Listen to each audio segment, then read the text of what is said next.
I think... Oh, is that a spleen?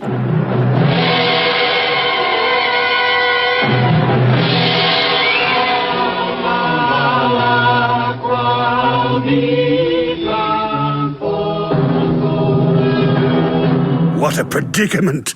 Hello, my name is Alex Bain. Welcome back to What a Predicament. This is the first episode of Season 2, and just to catch you up, I'm still starving in the belly of the whale that swallowed me whole last year. And we're about all caught up. I haven't been up to much else. I know it sounds glamorous being swallowed by a whale, but it's pretty tedious. I live in hope it'll either eat something that disagrees with it so it will throw me back up, or at the very least, swallow a container of books or iPads or something. That's one thing you miss in here. All my old shows. True Detective, Fargo, movies like Kill Bill and No Country for Old Men, podcasts like Last Podcast on the Left and My Favorite Murder, comics like Red Hood and the Outlaws and Batman. It does make you wonder why so much entertainment is centered around killing. I don't really know what the appeal is. I love the over-the-top arterial spray when Uma Thurman slices into her foe's throat, but I wouldn't want it to happen to me. So what's up with society's fascination with murder and violence? Why are we drawn to something that you'd think we should naturally be adverse to? I don't have the answer to why we love a good slasher flick myself. Personally, I've never killed anyone what didn't have it coming to them. So I caught up with psychiatry lecturer at the University of Cardiff and professional brain person Dr. Dean Burnett to find out. I'm looking into the phenomenon of the popularity of murder-based entertainment, whether it's podcasts, TV shows, films.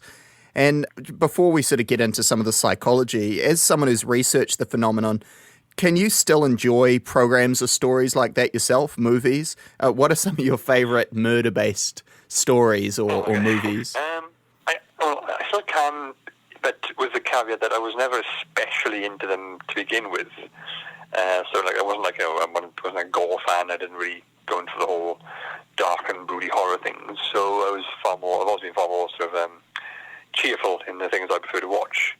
But I still enjoy a bit of sort of just things like Sherlock and like The Wire or things like that, where there's kind of high body count in these things. But I guess I'm not especially taken in with the whole murder mystery psychology stuff, because sort of like the dramas in that sense. It's just never been something I've been particularly enamoured with. It's not that I have anything against it. It just doesn't do it for me. So I guess I started off like that. So it hasn't been a big change since I've become a professional brain person.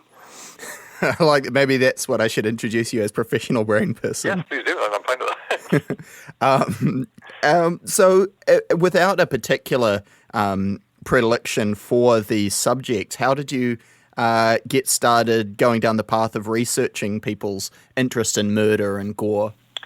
Well, it sort of comes under the whole, I'm sort of, someone perhaps would call me a reductionist, so my PhD was in behavioural neuroscience and how memories form, but since then I've become something of a sort of multi-purpose brain bloke in terms of, I'm sort of jack of all trades. I'm not a specific expert in any particular thing, but I teach every aspect of the brain, really, everything it does, and since through my books and things, that's become more generalised. So I'm sort of aware of the underlying brain sort of processes which explain a lot of general behaviour, and sort of the intrigue into murder mysteries and sort of just a fascination with the darker side, human sort of vulnerabilities, human fragility, just unpleasant, unethical, immoral behaviour. That's something that comes up often, obviously, especially when you work in psychiatry, when those sort of things are the sort of things you're really looking out for to try and prevent and stop, like personality disorders and aggression and things like that. So it's not sort of like I've done specific research into this, but it just it's come up on my radar multiple times. So I've ended up looking into it a bit more. It seems like nowadays, I'm pulling this figure out of thin air, but it seems like probably over half of TV shows or popular shows or movies are about murder in some way, whether it's CSI or a movie like Goodfellas, which is universally beloved. Podcasts, true crime is one of the largest genres of podcasts these days, and Serial was probably the hit runaway phenomenon of podcasting. Why do you think such a disproportionately large amount of the entertainment we consume is based around murder and crime? I think there are sort of multiple reasons for this, in that it is sort of, you can argue it's sort of like a lazy thing. It's like instant drama. Someone has been killed, and therefore that is the worst thing that can happen. So already, peril is introduced, stakes have been raised, and you've made a connection with the audience already. So it's probably a useful shorthand for someone making a dramatic production of any sort, really. But there is a sort of underlying fascination people have with killers and murder victims, and I think a lot of that might come from, well, the human brain has a habit of something called taboo thinking, whereby it envisages, we envisage like a worst case scenario or bad things we could do. We don't actually act on these things, but it's sort of like, it's almost like a valve being let off, like all these, all the dark primeval part of our psyche does still there at some level, and just by contemplating doing something bad, then you sort of immunizing yourself against it a bit, sort of like a sort of very low-key vaccine, in a way, whereby you think of doing horrible things. I never do that. I just, I contemplate it, because otherwise, you try to suppress it, it becomes more potent, because, you need to have a sort of psyche release of some sort, and that could, be helped by observing, like a thing, like people like a lot of the Saw franchise or things like that. That's just gore for the sake of it a lot of the time. People are fascinated by this, part because we like to know and think about bad things happening, and it's also like a sort of it's almost like an insurance thing. Like the brain is wired, or seems to be very inclined to predicting dangers, predicting threats, and that way, when they do come about, we are more capable or more likely to be able to deal with them effectively. So we're drawn to bad things happening to people at such a brutal level, because, well, if I know what happened to this person, then it's less likely to happen to me. This is all like on a subconscious level, but find out more and more about what dangers there are, how people could be a threat to you, that has a certain appeal to it. And there's also the sort of the novelty factor, in that most people, like the vast majority of people, never kill anyone, which is good. And it's also, we know it's frowned upon. It's bad, it's wrong, it's illegal, there's no good way around it, with the exception of, if you're in battle or something. And as a result, we don't see it very often in our real lives. So to actually see it in our entertainment, it gives it a more visceral thrill, because the human brain responds to novelty and things which are unusual from the day-to-day lives. And that could well be, it'll make us sort of more inclined to observe such things, because we're getting information from it. It's satisfying, sort of a low-key bloodlust. It's also a very novel thing to witness, and it helps us, at a subconscious level, sort of predict and anticipate dangers and threats to our lives and, over the long run. So, yeah, I think there are numerous reasons or explanations as to why murder-based entertainment can be so popular. Because you'd mentioned, to go back to your point about it almost being some sort of release for the dark things that might cross our mind, maybe when you're stuck in traffic or something along those lines. Do you think that's pretty universal, regardless of age or gender or whatever your status might be? Like, because it's everything from teenagers will love maybe a Saw or Hostel type film, and grandmothers will love an Agatha Christie novel. Like, it's very universal. And of course, to go back to, say, the Bible or something, like on page 2 there's a murder, or it seems very intrinsically part of the human condition. Do you think?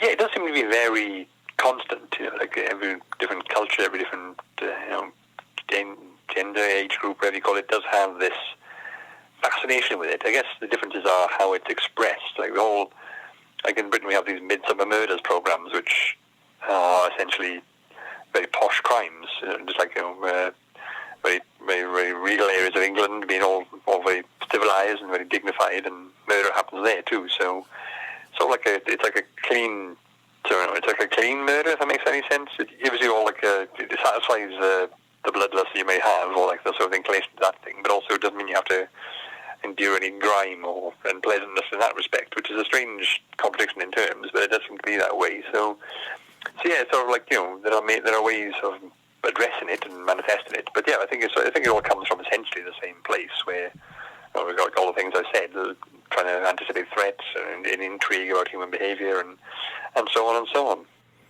And I'd read in one of your articles about the just world hypothesis. Could you explain what that aspect of it is? That's a cognitive bias that pretty much all people seem to have, whereby we assume the world is fair. Good things happen to good people, bad things happen to bad people, good behaviour is rewarded, bad behaviour is punished. And it just sort of takes the randomness out of the world itself, really. And that's, like, in 5 minutes just observing the data will show that's not actually true. There are plenty of instances of good people having terrible bad luck and bad people being rewarded for their efforts, by being elected president and so on. And there are... but that's not a comfortable notion for the average human brain, in that it's also very dispiriting. If you end up thinking that bad behaviour is fine, or like good behaviour is not rewarded, you wouldn't necessarily do it. So you end up thinking, there's an instinctive bias to think that the world is a fair place. But when it manifests in unpleasant ways, because when you see someone who's a victim of a crime and they haven't done anything wrong, that challenges this just world bias.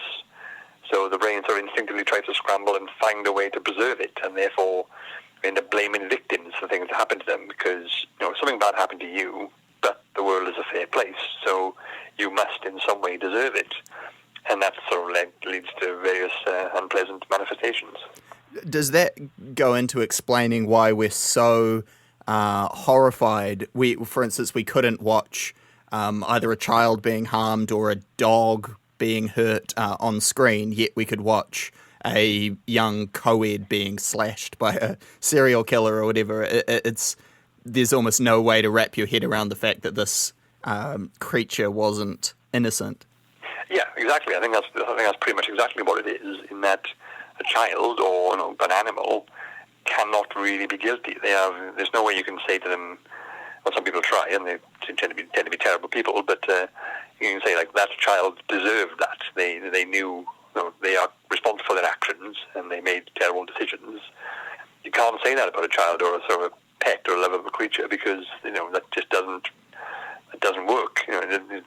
The brain might think the world is a fair place, but it's not that gullible to think that children and pets can be responsible for their own mature actions in that respect. So it is far more uncomfortable, because it does introduce this dissonance. So it challenges our deeply held beliefs. We have to face up to the fact that wasn't fair, that was unfortunate, and that is bad. So yeah, that's probably exactly what it is.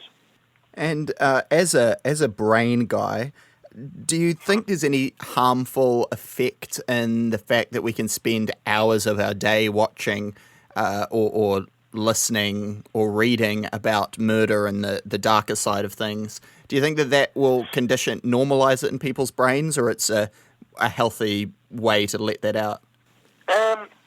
There's probably a sort of cut-off point whereby it starts becoming a little bit disruptive and unsettling.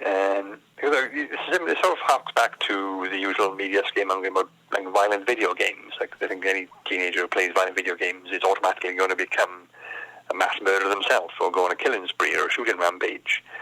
And obviously, the vast majority of times, if ever, they don't, because people aren't... I think it sort of really does the brain a disservice to think that it cannot tell the difference between playing a video game where you shoot someone and shooting someone in real life. The brain's like quite a powerful thing. It can actually differentiate between the two. So it could just be like an outlet. But, if it's true crime stuff, if you take it too far, like if you become someone who like listens to all these murder things and watches murder-based things all day, every day, eventually your brain will become sort of immune to it, or at least desensitized. So to provide the same stimulation, you're going to need something a bit more visceral, a bit more extreme, and then you end up sort of wandering into the dark stuff and the really sort of the illegal content, where like snuff videos and things like that. I mean, I'm not saying that will definitely happen, but you can see a sort of logical progression where someone might end up doing that, and that obviously is not a good thing. That does take it too far. So yeah, I don't think it's as likely as people think it is, but I think I can see a way where it could come about. Yes, where being too into these things can lead you down a very dark path, into a very bad place. As true as it is that sex sells, murder does too. So I'm going to do my best at doing my own version of a true crime podcast and hopefully cash in on all of that sweet hard work of others. Now, in an era of remakes and reboots, we live in a time to play it safe. No new ground, just tried and true formulas. So I'm going to spin the tale of a well-known murder you may have already heard of. In fact, it's already been adapted into a popular movie, but it made millions of box office bucks, so maybe there's something to it. The other reason I chose this particular story was because it happened in my hometown of Christchurch. Christchurch is the largest city in the South Island of New Zealand, third largest overall. Recently, it's made international news when it was hit with a series of severe earthquakes in 2010 and 2011. But before all that, one chilly day in June of 1954, another event shook the great city that had the world talking. Late in the afternoon of the 22nd, Kenneth Nelson Ritchie found himself face to face with a body on the quiet trails of the wooded Victoria Park. The deceased was Honora Reaper, also known as Nora. She had been violently and brutally bludgeoned to death on that very spot at the age of just 45. She was described as a quite ordinary, greying, middle-aged woman with dentures, a mother like any other. Who would have it out for poor Nora? What would cause such an inoffensive woman such an extreme end? Well, more often than not, the husband is guilty, so naturally police would want to talk to Burt Reaper about the untimely death of his wife. But here's the thing. Contrary to the statement he gave to the police, it would arise later that he was not actually married to Nora. And this was scandalous to mid-20th New Zealand sensibilities. A man and a woman living together in sin, kids and all. Burt told police he had been previously married to a woman named Louisa, but she was abusive and threatened his life. One night, after waking to find her straddling him with a strap around his neck, trying to throttle him, he fled. He went to his accounting office and was thinking about taking his own life when he was talked down by his secretary, Ms. Honora Parker, whom he promptly decided to run away with to Christchurch and live as husband and wife. But this wasn't entirely true. Turns out he not only lied to police about where this all happened and the job he had at the time, but he'd claimed that he and Louisa had no children when they in fact did. And the truth was closer to the cliched man running away with a younger woman from his office and was dodging paying child support scenario. But does lying to the 5-0 and being a bad dad a murderer make? Let's look at some of the other suspects. We all know the adage, who smelt it, dealt it. So it would be reasonable to look closer at Nora's 15-year-old daughter, Pauline, and her friend, Juliet, who were the ones who first came to Kenneth Ritchie's tea shop in tears to alert an adult to the death of Mrs. Reaper. They had been walking in Victoria Park with Nora after getting a refreshment at that very tea shop not long before, and had come running back to let them know Nora had been in an accident, slipped, and bashed her head against a rock. But it was clear to anyone who saw the body that wasn't the case. Nora had clearly been savagely beaten repeatedly, possibly by the bloody brick that lay nearby. An autopsy would reveal she was struck at least 45 times, mainly in the head. The only saving grace being that it's likely she would have been unconscious after the first couple of strikes. But could two young girls possibly have overpowered a fully grown woman? More than 40 years before the term girl power would be coined, they thought, yes, we can. The two girls were inseparable ever since they bonded at Christchurch Girls' High School during physical education classes, where they were both sidelined due to their respective childhood illnesses, Pauline from osteomyelitis, Juliet from tuberculosis. In fact, it was tuberculosis that brought Juliet to the shores of Aotearoa in the first place. Juliet Hume grew up in England during the beginning of World War II, whiling away her days inside bomb shelters with naught but her considerable imagination and pneumonia for company. Eventually, she was sent to live in the warmer climate of Barbados for her health, later New Zealand. She was joined by her family there after about a year apart. Or was their separation really because they were doing what was best for her health? Or did it have anything to do with her, quote, defects in temperament and personality? Even in New Zealand, Juliet was described as being insolent and rude, but at the same time, intelligent, impressing teachers and students alike at her new school with her creative, original stories and plays. The Kiwis found her fair good looks and high-class British manners appealing. Pauline was a big fan. The two were practically inseparable.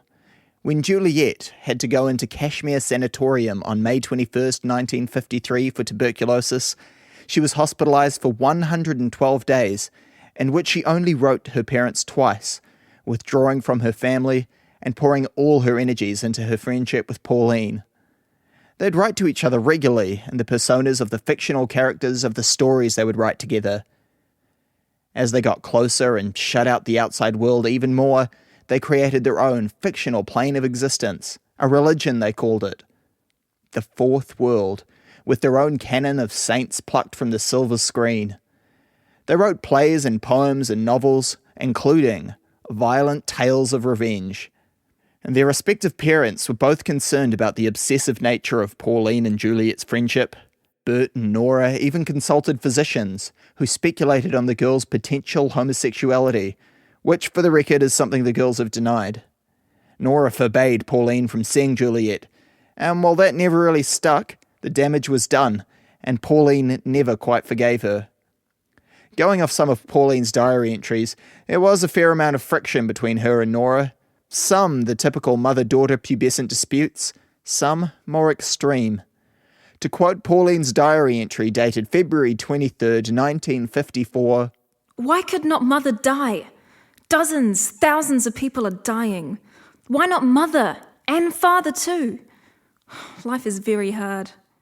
Juliet also had her parental issues after a childhood of isolation from her cold, science-minded father and socialite mother, who is known to even take her socializing to the bedroom, if you know what I mean. She was having an affair with a man they had living in a guest room of the house. When Juliet discovered this in the most dramatic way possible, walking in them in bed together late one night, she tried to blackmail the couple for money. She and Pauline were trying to get together enough money so they could run away together and move to Hollywood to become stars. But it was for nothing. The Hulmes' marriage was over. They were divorcing. At the same time, her father not only was out a wife, but a job too. He had been ousted from his position at Canterbury College. He was always a bit of an eccentric outsider there, but the last straw came when he publicly supported the idea of a rival engineering school being set up in the city of Auckland, which was seen as a betrayal in Christchurch, whose engineering courses were, and still are, revered. He was to take a new position in England. The girls were going to be separated. Everything was falling apart. Pauline wanted to follow Juliet around the globe, but as a minor, she needed her parents' permission, and while she thought her dad might be more malleable, she was convinced her mother wouldn't have a bar of it. To quote her diary again, "Anger against mother boiling inside me as she is the main obstacle in my path. Suddenly, means of ridding myself of the obstacle occur to me. If she were to die..." She told Juliet her plan, writing in her diary that she, quote, was rather worried, but does not disagree violently. Turns out she actually agreed rather violently. For such creative, imaginative girls, they couldn't think of a cleverer alternative. Pauline's diary entry dated June 20th. Note, when she says Deborah, she means Juliet. "Deborah and I talked for some time. Afterwards, we discussed our plans for moidering mother and made them clear. But peculiarly enough, I have no qualms of conscience. Or is it peculiar? We are so made." They put their plan into action.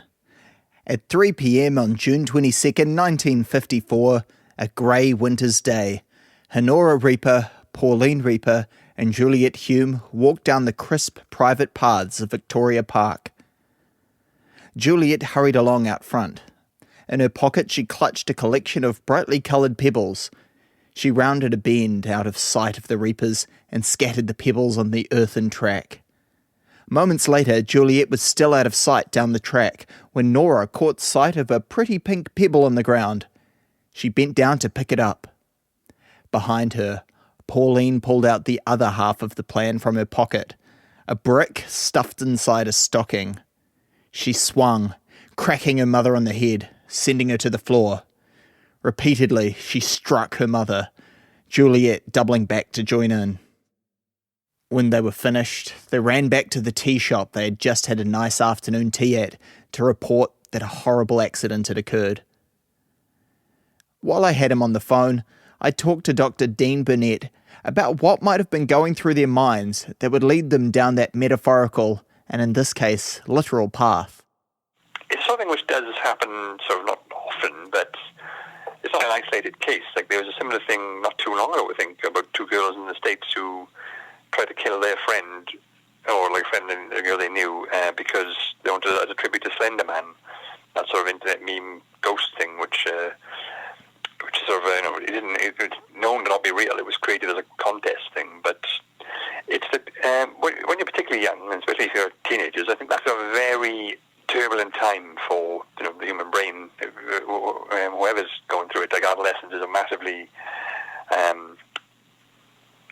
sort of heavy time for the human brain. It's sort of undergoing so many changes, and so is the body, and it's exploring new emotions, and it's like lashing out and pushing boundaries, and so it's more susceptible to extreme thinking in that respect. So if there's like two very close friends like that, whereby they come up with a problem, saying, my mother is the worst thing, and if you cut yourselves off from any other sort of form of communication or any other interaction, then you become to enter this little sort of bubble of sort of feedback, whereby you adopt more and more extreme positions, extreme leanings, and you can't really tell, and no one sort of has a chance to interject and point out to you that what you're thinking is wrong or bad.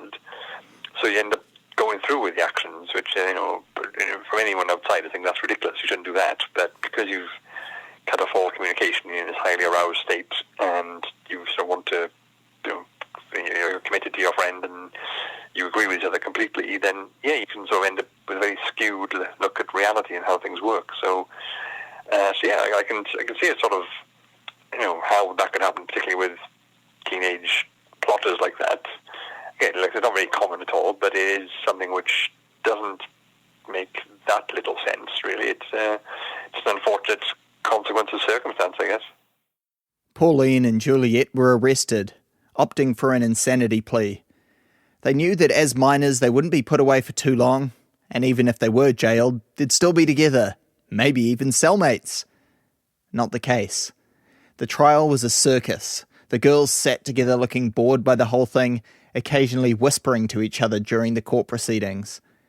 The media and public salivated over the idea of a couple of possibly romantically entwined schoolgirls committing matricide. After a 2-hour, 13-minute deliberation, the jury found the two guilty of murder on the weight of Pauline's diary entries, and it was the last time Pauline Reaper and Juliet Hume ever saw each other. The case affected the lives of everyone involved for decades. Lawyers, judges, cops and all were never the same after the trial. As horrifying as the murder was when it happened, apparently the shock wore off because the girls were both released from prison after 5 years. Pauline spent some time in New Zealand under close surveillance before being allowed to leave for England. Since 1997, she has been living in rural Kent under a new name, running a kids' horse riding school.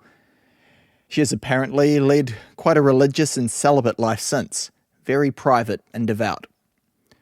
Juliet, in contrast, is quite a public face, also living in England as the successful crime writer Anne Perry. Her works have been adapted into the TV movie The Cater Street Hangman and the feature film Heavenly Creatures by Peter Jackson. Just goes to show, write what you know. Which is advice I personally can take on board. Trying to bandwagon What a Predicament into a murder podcast just isn't me. Damn it, I research and present predicaments, not sordid stories of slayings. Besides, other podcasts already have that covered. So I'll start looking into a new predicament and share it with you in 2 weeks' time. Yes, Season 2 of What a Predicament is moving into a fortnightly format with an episode out every other weekend. If you want to make sure you don't miss an episode, you can subscribe to What a Predicament in iTunes or follow the Facebook page, facebook.com/whatapredicament, to catch each episode as it comes out. What a Predicament is also on Twitter @WhatACatProd and Instagram @WhatACatProductions. Thank you for finding and listening to this episode. Thanks to Dr. Dean Burnett, Marissa Holder, and Peter Graham, whose book Anne Perry and the Murder of the Century was used heavily in the researching of this episode. The music you can hear now is called Phil by Cy Hart, and the opening theme music for What a Predicament is a derivative of The Little Hotel of Horrors by Documentarium, licensed under Creative Commons Attribution 4.0. What a Predicament is a What a Cat production. If you have any feedback or predicaments you'd like me to look into in the future, leave a comment on the What a Cat website, whatacat.co.nz. I can't wait to log on and check all those, just as soon as I can get out of this darn whale's stomach. I've tried everything. I guess I'll just have to... Oh, nuts! We've run aground. This whale is, as the expression goes, beached as. If it dies, what hope do I have of ever getting out of here? I'd ask you to go get help, but I have no idea what shore we've washed up on.